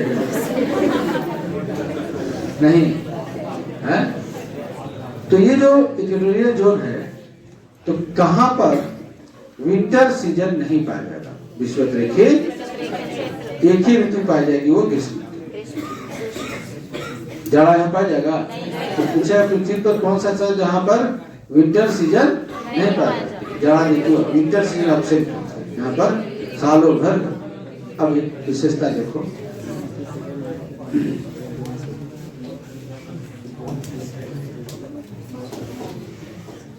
अब यहाँ पे देखिए ये लाइन आप देखिए, जैसे सेम लाइन है, इसको हम हटा देते हैं समझने के लिए। अब देखो, अब यहाँ पर क्या होगा, 10 डिग्री और नॉर्थ और 10 डिग्री साउथ। अब यहाँ पर क्या होगा, सब दिन गर्मी पड़ेगा, गर्मी आ रहा है ना, जाड़ा में कपड़ा कितना कठिन दौर से नहीं, 2 दिन लग जाता सूखने में, 3 दिन। मई महीना रहे, 11 बजे आप नहा के और कपड़ा जल्दी से डालते हैं, तब तक 1 घंटा में पानी गायब, और जाड़े में 2 घंटा तक पानी टिप टिप टिप टिप बरसा पानी नहीं। जाड़े में क्या है, वो धीरे धीरे पानी बस रिस रहा है, गिर रहा है, ठीक है। और कपड़ा सूखने में पूरा हो सकता है, उस दिन सूखते नहीं, टॉवल तो सूखता ही नहीं। तो गर्मी में, जाड़ा में भी पानी गिरेगा, तो गर्मी में पानी गया कहाँ,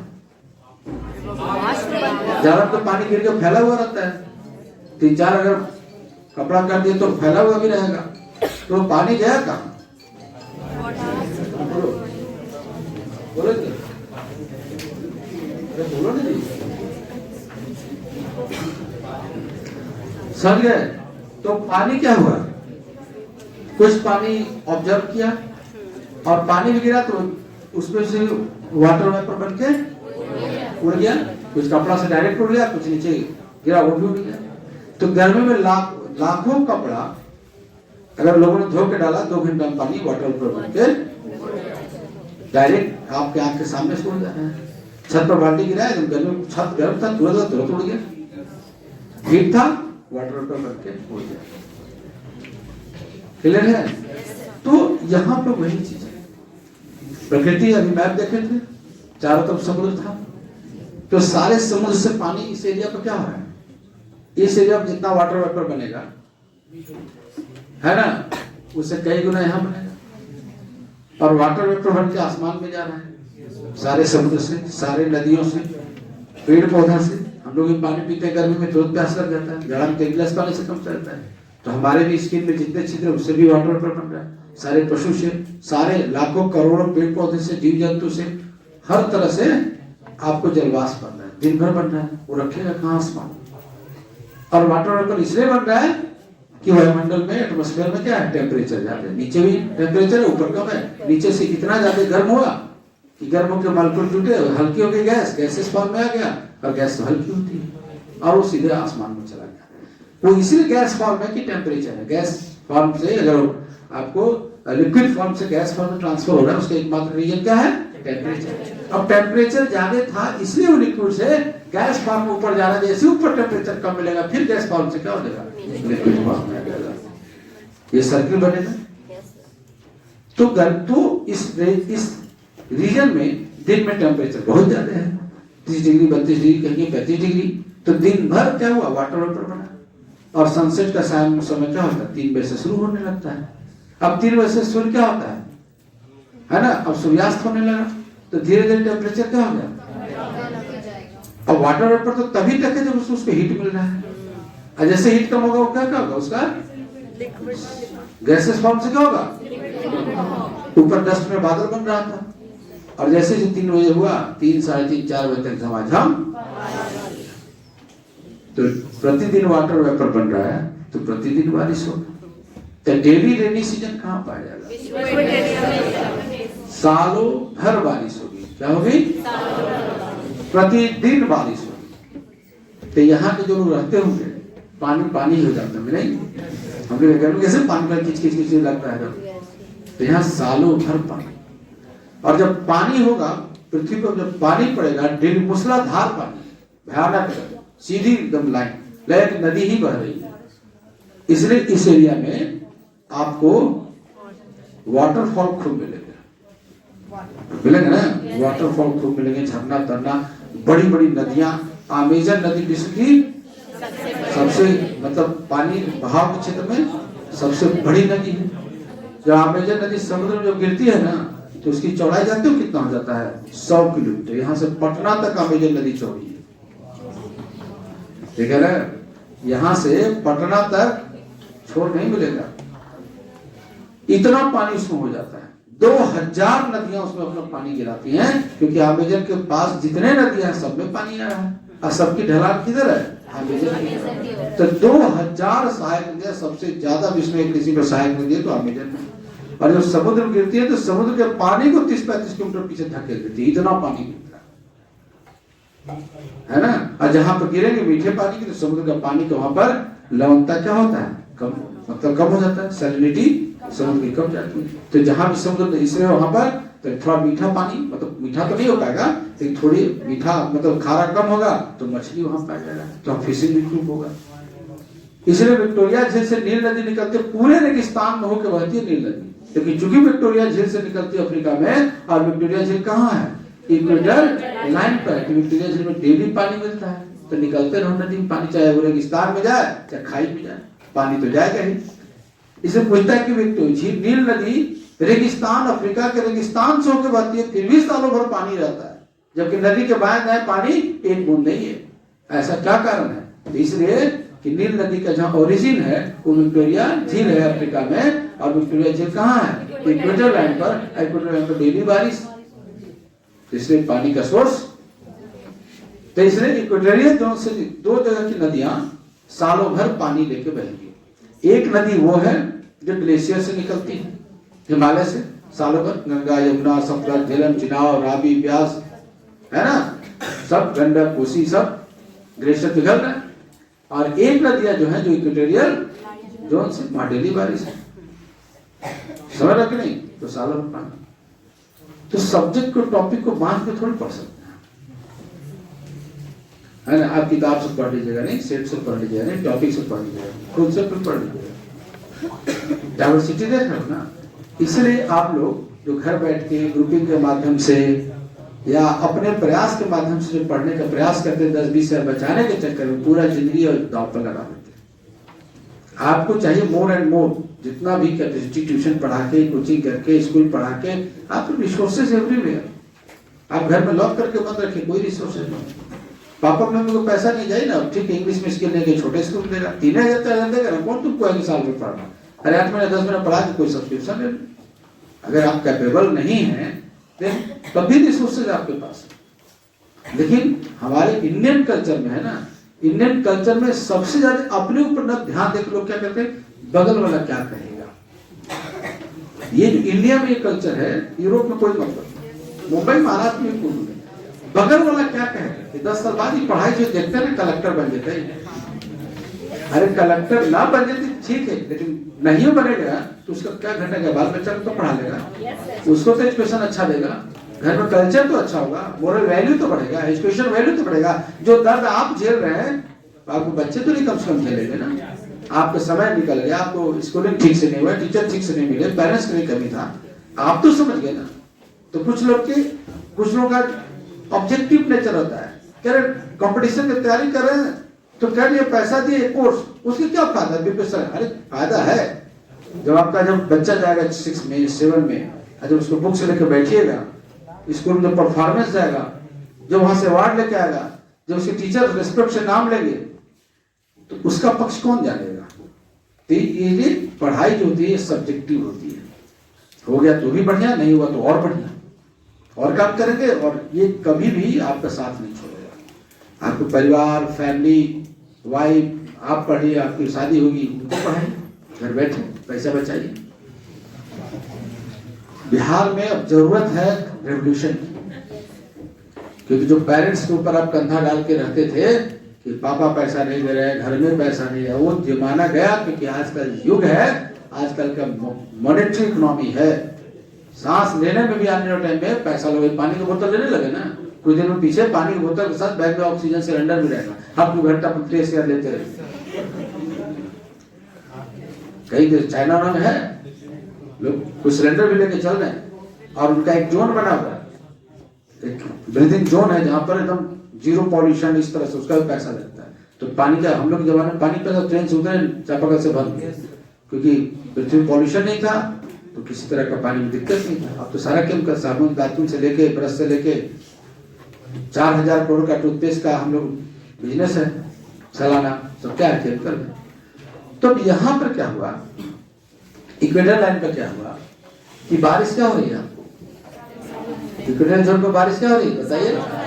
तो इस तरह से हाँ रोजाना बीच बीच में जोर लगाते रहो। तो यहाँ पर क्या हुआ कि दिन भर वाटर वेपर बना और यहाँ पर एकदम है ना बदरा रे बदरा घुमड़ घुमड़ के बादल हो रहा है ना, पूरा इस तरह से बादल हो रहा बनने लगा। भूरा पानी है ना तो इसलिए व्हाइट बादल रहेगा तो वर्षा नहीं होगा। कपास देखो ना व्हाइट व्हाइट रहता, तो कपासी जो बादल होगा उससे वर्षा नहीं। तो थोड़ा सा मिला देते हैं कि हल्का हल्का, चलो काले बादल दिख नहीं रहा है तो हम थोड़ा सा इसमें तो इस तरह से बादल बना दिए, ठीक है ना। क्लियर हुआ? तो बादल बन गया, ठीक।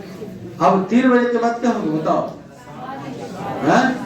वही शुरू हो जाएगा टिप टिप। कौन गाता है? इस तरह से पूरा मूसलाधार बारिश होगा, ठीक है। क्लियर हुआ?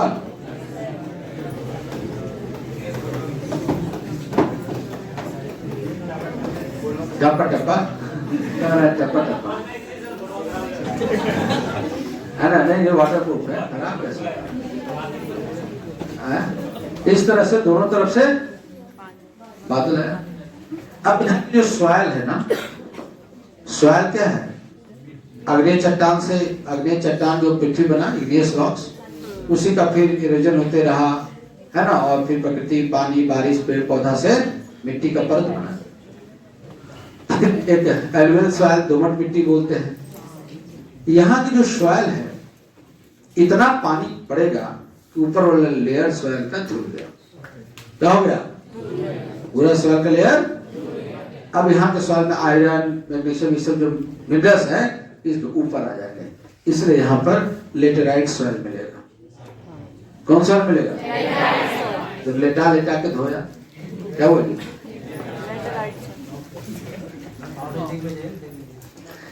यहाँ पर कौन सा सॉइल मिलेगा? तो बताइए इक्वेटोरियल जोन में या जहाँ पर ज्यादा बारिश होता है जैसे मेघालय मासिंदा, तो सब कौन सा सॉइल मिलेगा? क्लियर है ना। अब खूब बारिश हो रहा है, टेम्परेचर भी खूब है, प्लांट को क्या चाहिए बताइए? खाना बनाने के लिए कौन सा एक्शन, कौन सा उसका फंक्शन पार्ट है? तो उसके लिए क्या क्या चाहिए? सॉइल चाहिए, पानी चाहिए और है ना। जैसे आप घर में एकदम काम कुछ नहीं रहे, सुबह सुबह एकदम खूब बढ़िया नाश्ता, एक गिलास दूध नहीं, और दोपहर में केला वाला, फिर शाम को मौसमी जूस 5-6 गिलास मार के तो सांड मुस्टंड हो तो दोनों ऐसे नहीं। आप सोचते दोनों पढ़ने में कम का है, ठीक है। तो मुस्टंड बनोगे नहीं बनोगे, हस्त पुष्ट नहीं। अब तो खा के हिलोगे डुलोगे नहीं तो फिर कोहड़ा भी बन जाओगे, ठीक है। तो इस तरह से यहाँ पर प्लांट जो है नेचुरल सीड्स गिरते हैं जमीन में, पेड़ पौधे सड़ गल रही हैं, उनको उर्वरक फर्टाइल मिल रहा है। लेटराइट सॉइल होने के बाद भी है ना, जो वहाँ पर सॉइल है वो काफी उर्वरक है, काफी फर्टाइल है। तो यहाँ के जो प्लांट हैं, अब ये बारिश हटाइए, अब ये प्लांट खूब यहाँ मिलेंगे नहीं, यहाँ पर खूब प्लांट पाए जाएंगे। और देखो जो खाना पीना खूब बढ़िया मिलेगा तो कोढ़िया वाला प्लांट होगा कि मजबूत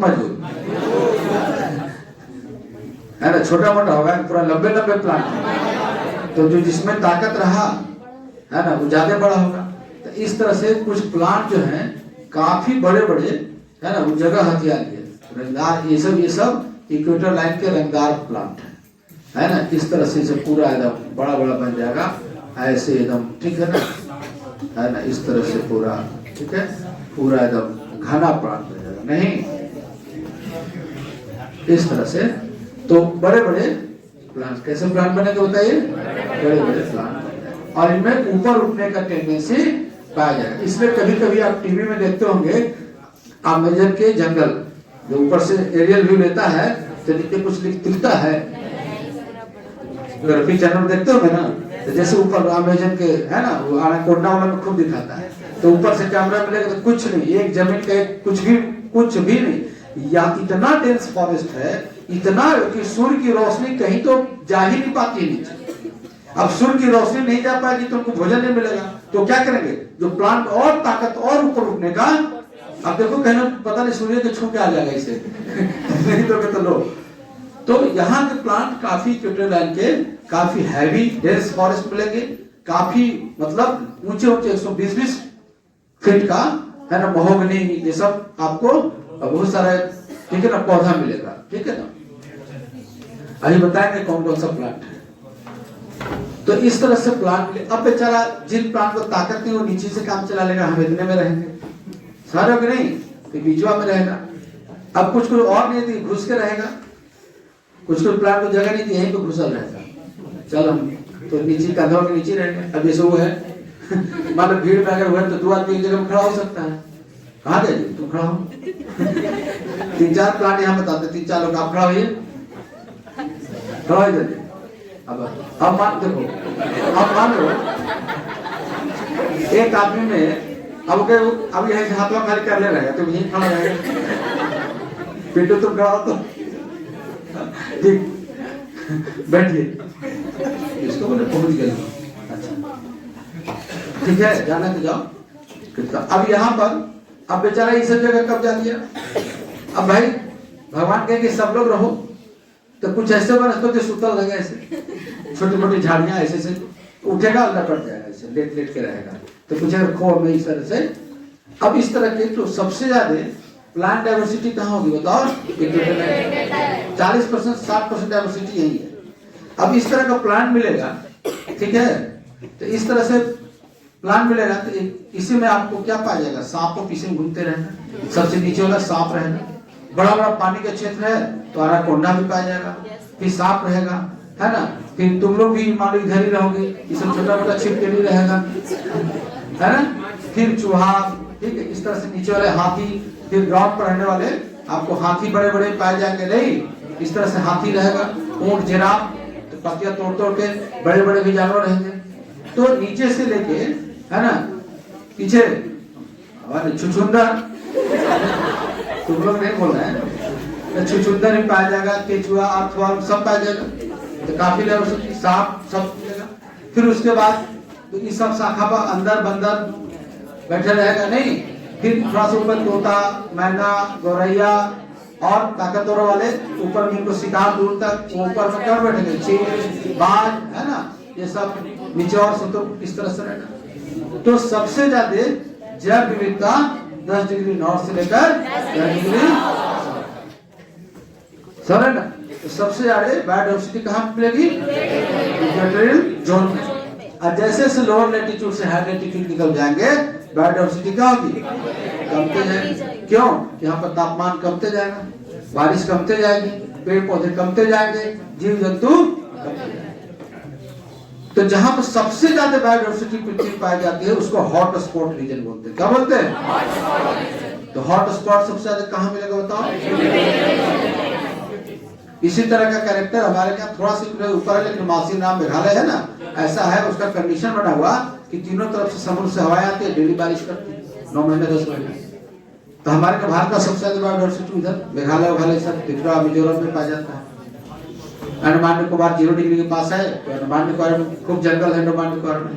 तो जैसे से हम लोअर लैटिट्यूड से हायर लैटिट्यूड की तरफ जाएंगे बायोडाइवर्सिटी कमते जाएगी, डिक्रीज होते रहेगी, जैव विविधता कमते जाएगी। और जैसे हम हायर लैटिट्यूड से लोअर लैटिट्यूड की तरफ आएंगे बायोडाइवर्सिटी क्या होगी, तो पृथ्वी पर सबसे ज्यादा जैव विविधता ही होगी। यही नहीं, समुद्र में, पानी में भी जैसे से हम नीचे जाते जाएंगे वैसे से बायोडाइवर्सिटी घटते जाएगी। क्यों कि सनरेज नीचे कम जाएगा तो पौधे नहीं बने, तो पौधे नहीं बने तो कोई भी जीव जंतु समुद्र में भी नहीं मिल पाएगा। तो प्राइमरी रिसोर्सेज तो प्लांट ही है ना, उसे कोई खाता है तो फिर मांसाहारी उसको खाते हैं, तो जब प्राइमरी नहीं रहेगा तो मांसाहारी कैसे पैदा होगा। उसी तरह से आपको समुद्र में भी जैसे से लैंड से दूर जाते जाएंगे तो वैसे वैसे जैव विविधता। इसलिए मछली कहाँ मारा जाता है, बीच समुद्र में जाके देखते हो कि सब मछुआरे का जहाज किनारे रहता है, और बहुत तो 2, 4, 5, 10 किलोमीटर तक जाते हैं, 2, 4 किलोमीटर तक फिश के लिए, ठीक है। तो ये बायोडाइवर्सिटी सब बहुत पूछता है, ठीक है। तो ये सब ये आपको जब इक्वेटोरियल जोन पे जाएगा तो यहाँ जो वृक्ष होंगे इक्वेटोरियल जोन में, वो हमारे क्या भी देखो सब पेड़ पत्ते गिरा रहे हैं। उनको बहुत मालूम है कि जिंदगी कैसे जीना चाहिए। उनको मालूम है गर्मी है, पानी कम खर्च करना है। हम लोग ब्रश करते हैं, नल खोल देते हैं। हम कई बार नल खोलते हैं, ब्रश करते हैं, शुरू कर लेते हैं, फिर अपना गवाह नहीं करता तो तुरंत उसको बंद करते कि पानी वेस्ट जा रहा है। पहले हम चापकल से चाहते उतना ही पानी लेते थे, नल खोल दिया, ब्रश कर रहे हैं, नल पानी गिर रहा है। ये कितना बड़ा चीजें हैं नहीं। तो अब नल से पानी गिरा, हमको 2 एचडी की जरूरत है। अब थोड़ा सा कुड़िए के चलते कि बंद करें फिर खोले, बंद करें फिर खोले, तो तब तक ब्रश कर रहे हैं, तब तक नल डायरेक्ट। ऐसे कितने लोग करते हो ना? अरे छोड़ो ना, बिजली में टोका फंसा ले तो पानी नहीं गिरा। तो एक देखो, तो विषुवत रेखा पर जो वृक्ष पाए जाएंगे उनकी विशेषता क्या होगी? वो कभी पत्ते एक साथ नहीं गिराएंगे। हमारे क्या भी समर सेशन आ रहा है, ग्रीष्म ऋतु आ रही है, तो सारे पौधे अपना, इसलिए कि पानी का जो लेवल है नीचे, ग्राउंड वाटर थोड़ा नीचे चला जाता है। उनको सूर्य की गर्मी के चलते इवेपोरेशन ज्यादा होगा। अब पत्तियों में जो उनके गई है, उनका रिसोर्सेज है ना, विशेष, तो उसके चलते लाखों पत्तियां रहती है पेड़ में, तो और ज्यादा वाटर, और ज्यादा इवेपोरेशन होगा। तो क्या करती है पत्तियां को, बहुत कष्ट होता है उनको, उसके द्वारा वो ऑक्सीजन लेती है, ठीक है ना। तो पत्तियां गिरा देती है 2 महीना, और जैसे ही बारिश होता है तो फिर हरी भरी हो जाती है। लेकिन यहाँ के पौधे पत्तियां नेचुरल से नहीं गिराते, सड़गल के गिर गई वो अलग बात है, क्योंकि यहाँ जरूरत ही नहीं। तो जहाँ पत्तियां नहीं गिराएंगे वो सदा हरी भरे होंगे। तो यहाँ पर इक्वेटोरियल जोन में वृक्ष कैसे मिलेंगे? सदा बहार, एवर ग्रीन फॉरेस्ट। कैसे होंगे? एवर मतलब हमेशा, ग्रीन हरा वन, सदा बहार वन, सदा हरित वन, और इसी को बोलेंगे रेनी फॉरेस्ट। क्या बोलेंगे? वर्षा के चलते ही यहाँ फॉरेस्ट है, तो ये होंगे रेनी फॉरेस्ट। इक्वेटोरियल लाइन के फॉरेस्ट को क्या नाम हो गया हिंदी में? सदाबहार वन, विषुवत रेखी वन, वर्षा वन, है ना। और इंग्लिश में एवरग्रीन फॉरेस्ट, रेनी फॉरेस्ट, इक्वेटोरियल फॉरेस्ट, ठीक है। अब इन क्षेत्रों में जो पूरे वर्ल्ड में, उस एरिया में इक्वेटोरियल लाइन पे जो पौधे पाए जाते हैं, उसमें मेन होता है ना, एबोनी, सिनकोना, महोगनी, चंदन, है ना, गच्चक पर्णी, रबर, बांस, ये सब क्या है? एवरग्रीन फॉरेस्ट है। एक तो इसका कोड है एसी में चमगादड़ बा। क्या है कोड? पूछ देता है कौन सा रेनी फॉरेस्ट है और कौन सा नहीं है। तो एबोनी है ना, सिनकोना, महोगनी, चंदन, है ना, गच्चक पर्णी, और क्या हो गया? रबर, और बांस क्या हो गया? बम्बू या बांस। कौन सा? तो कई टॉपिक मिला के पढ़ा है। यहाँ पर 10 टॉपिक एक साथ है। फॉरेस्ट को लेकर है, क्लाइमेट को, यहाँ पर केवल इक्वेटर लाइन नहीं पढ़ा है। इक्वेटर लाइन एक टॉपिक, इंटरडिसिप्लिनरी अप्रोच, कि हम इक्वेटर लाइन से समझ लिए पूरे चैप्टर को, ठीक है ना। तो यहाँ पर हमने क्या पढ़ा? एक जैसे कि वनस्पति पढ़ेंगे, वो अलग चैप्टर हो गया। एक है क्लाइमेट पढ़ेंगे, वो अलग चैप्टर हो गया। एक है जैव विविधता, वो अलग चैप्टर हो गया। लेकिन आपको अगर नॉलेज है और आप में खींचने की ताकत है और समझाने की कैपेसिटी है, तो सब चीज को इस लेवल पे लेके आना पड़ता है जिस लेवल पे आप समझ सके। मतलब पहले नो योर लेवल, पहले हमने हम आपका लेवल जानते हैं। क्या प्लेटिट्यूड लाइन सर्कुलर है या सिंगल है, कैसे, वो भी नहीं जानते हैं। इसलिए पहले क्या बोले? लेटी हुई लाइन, सूती हुई लाइन, झुकी हुई लाइन, नहीं। तो पहले वो बताए, फिर सीधी रेखा, तब धीरे धीरे धीरे धीरे लेवल को क्या किए? इंक्रीज किए। अब यही से बोलते हैं कि जो बच्चा बताओ बीपीएससी की तैयारी करेगा और इस तरह से क्वेश्चन पूछेगा, वो सिपाही की करेगा। तो बहुत सारे लोग दरोगा में आते तो कहते हैं ना, अरे बीपीएससी का तुमको मौका मिले अपने सर में, तो आईएएस का लेवल की तैयारी करो। क्या दिक्कत है? कौन सा आपको घर से जा रहा है, क्या दिक्कत है? पढ़ने में क्या दिक्कत है? आपको तो पूरा लाइफ आपको, आपसे लेकर आपको फैमिली तक जुड़ा है। जो नॉलेज मिला उसको तो लेते जाइए ना, जितना क्षमता रहेगा उतना नॉलेज को दीजिएगा, लेकिन पढ़िए जरूर, पढ़ने से परहेज नहीं। तो ये आपका सदाबहार वन, वर्षा वन। अब इसके बाद हम दूसरा क्लास जो करेंगे उसमें ये देखिए यहाँ पर सब लिखा हुआ है कि लैटिट्यूड लाइन है, प्रत्येक लैटिट्यूड लाइन में एक सर्किल, सबसे बड़ी है ना, सबसे बड़ी सर्किल क्या होगी? 0 डिग्री, है ना। फिर उसके बाद इक्वेटोरियल सर्किल 90 डिग्री, सबसे छोटा सर्किल, वेस्ट ईस्ट, है ना। अर्थ का रोटेशन है W2, वेस्ट टू ईस्ट। पृथ्वी पर औसत टेम्परेचर सबसे ज्यादा इक्वेटर लाइन पर होगा, नहीं।